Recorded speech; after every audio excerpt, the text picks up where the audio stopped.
What is up, guys? Juan here. Today I'm going to be installing some bucket seats into the ZX using stock seat rails. That's what's going to be in the title of this video.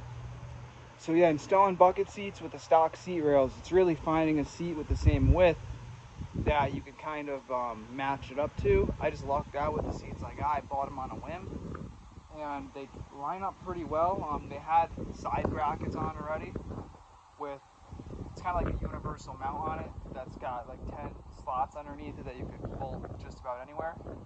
It bolted up in order to be good. So before I was going to set it up as a planted seat, and I think I'm going to use the passenger side on the driver's side so I can move my seat back and forth, and then the passenger, I will use my side with the electronics. I'll just disconnect the electronics and use it as a planted seat bracket.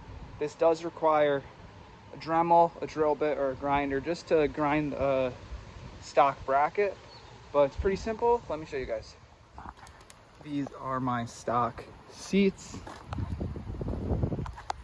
This is on the stock slider still, stock bracket.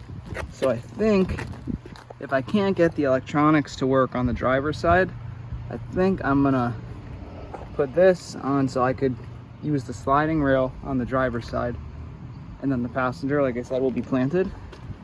These are the old seats. These are the new seats. I already mocked this one up. Fits in here. I'm just gonna vacuum this all out and figure out the electronics. My buddy Cal is coming over to help me with that.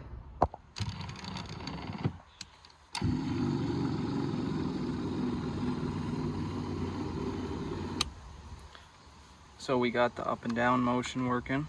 Obviously not gonna have the tilt back or down or anything like that, but electronics working so we can move back and forth, getting it out here. The rails are a little off center, so it's a little noisier than before.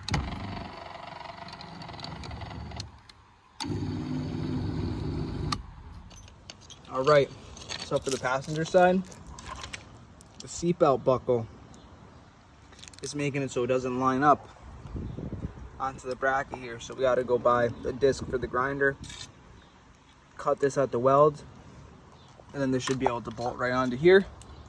And then the passenger will be able to adjust their seat back and forth, and then I'll have full adjustment on my driver's seat, making these pretty snazzy bucket seats. All right, guys, so this is just about the hardest part of putting these bucket seats on the stock rails. This tension spring, rod, whatever you want to call it, I don't know what it's called, you have to modify it to make it fit because the rails sit just a little bit closer than they should. But other than that, it's been kind of a pain in the ass the whole time, so good luck.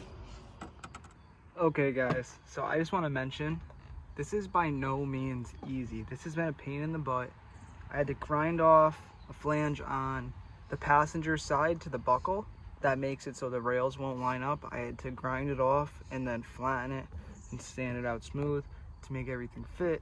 There's bending and everything. It's really, you can do it, but it is a day project. Don't get frustrated. There's not too much fabrication with the seats that you have to do, but like, as long as you have these adjustable rails here, it should be good.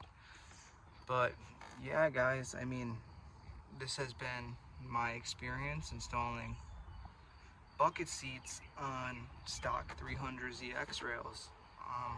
It can be done. I have adjustment. Motor's a little bit loud because of how close the rails are, because it wasn't a perfect fit. And this, full adjustment, good to go.